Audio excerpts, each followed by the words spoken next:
Bloody Meadow. Now, what does that conjure up for you today? War of the Roses? Tewkesbury? Gloucestershire? If it does, you'll be right, because that's our postcard today.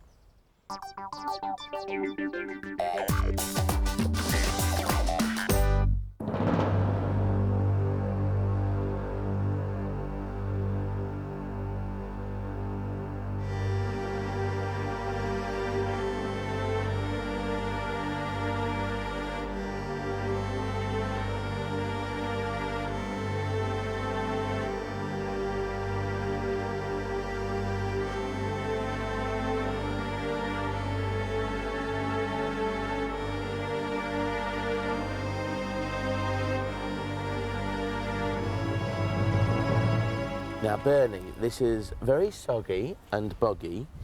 We're here in the Bloody Meadow. Was it like this then? Pretty much so, yes, but probably drier.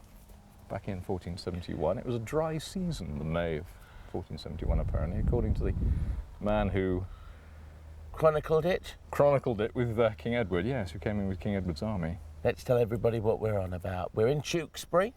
We're half a mile out of the town. You've brought me to this Bloody Meadow. What was going on before these armies met here? Give us the scenario, set it up for us. Basically, there were two kings in England. Henry VI, who was totally incompetent, and Edward IV, who was a sort of distant cousin, who had an equal claim to the throne, or at least he thought he did.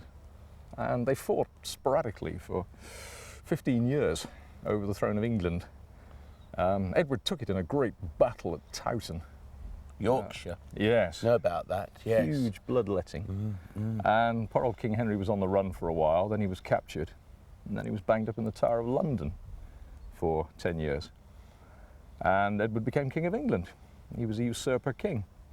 Now, people would know this as the War of the Roses. They would, yeah. You are carrying a sword of the roses. Yeah. Which one are you fighting for? Yorkist? Oh, or no, I'm Lancaster? purely, A Gloucestershire purely man. impartial. So the two armies met here. They encamped the day before? Well, the Lancastrians get here first.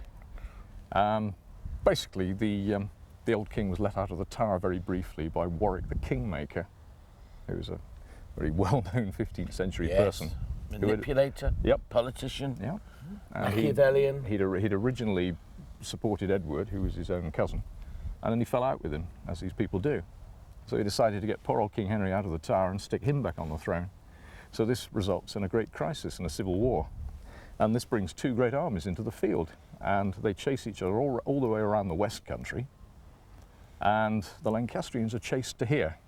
They wanted to get into Wales. They wanted to cross the Severn into Wales to unite with their Welsh followers, but they couldn't get across the bridge at Gloucester. So they come here. They're hoping to get a river crossing, but they run out of time. So they get here on May the 3rd, late afternoon, exhausted, and realise they're going to have to stand and fight here. And King Edward is coming on apace. King Edward was very fast on the march. He's a very good soldier. So really their backs are to the wall here. So they camp just up the way there in a great close called the Gastons, and await King Edward's oncoming of the next day. What happens then after? What is the result? A total victory for King Edward. He's regained his throne. He was very good at this. He was very good in a crisis. He was often a lazy man in peace, but in a crisis he acted very decisively, and he did it again here. He did it here for the last time. So Tewkesbury then was his finale? Pretty his much. Big moment, as a military man, as a decisive military man, this is really when he regains his throne, and from then on he's pretty well secure, because the Lancastrian claimant to the throne, the young prince, poor old King Henry's 18-year-old son, is dead on the field. So Edward has no firm competition anymore. Fleeing from the battle, that's what was said when Edward, Prince of Wales, ran from the Bloody Meadow, the Battle of Tewkesbury, where he was cut down by the enemy because, of course, he carried on the descent. He was the eldest son of Henry VI. And if he had lived, then it meant that he would have carried on the the line of ancestry. So he had to be killed, and it's said that he is buried here. There's a plaque that marks where his bones are, but maybe, maybe not. All we do know is that somewhere in this abbey there are the bones of Edward, Prince of Wales.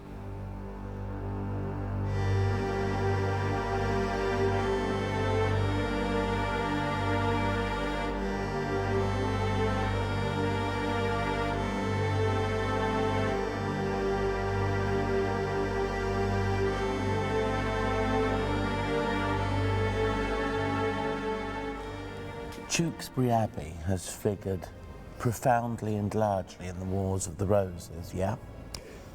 Indeed, yeah. It was an attempted place of sanctuary. Quite a lot of the Lancastrians fleeing from the field headed here. Is that the Bloody Meadow? Well, those who didn't get caught in the Bloody Meadow seem to have somehow managed to get back into the town, which may not have been that easy because they had to cross the Swill Gate and maybe the drawbridges were up, but it does seem they got in here and they sought sanctuary. And several of the nobles, Duke of Somerset most prominently, the Lancastrian commander, sought sanctuary in here. And King Edward's men came in and fought them in the nave, apparently. There was bloodshed within the walls. There's actually fighting here in the abbey? Apparently so. The abbot had to come out and appeal to King Edward, who apparently had come in behind his soldiers, and there was a big confrontation apparently. The abbot, said, for the love of God, stop this fighting in the abbey, stop polluting this holy place. And he had a few words with Edward. I mean, he had to be pretty careful talking to an armed man who regarded himself as the King of England. But they struck an agreement that the bloodshed would cease, and the men who were in the abbey, the fugitives, were allowed to stay for, I think, another day or so. But then the abbot had to deliver them up. In fact, there was a deadline. They had to be delivered up to King Edward. So has this abbey seen any other military business? There was a lot of skirmishing in the Civil War in this area. This was an open town on the junction of two counties. Gloucestershire was for Parliament. Worcestershire had come out for the king. There was a lot of skirmishing around here. And I was told a story that someone found a matchlock musket up in the roof a few years ago. But where that went, I don't know. But yeah, there was a certain amount of skirmishing. But Tewkesbury, the 1471 battle was the big one here. And the abbey was where basically that whole battle ended?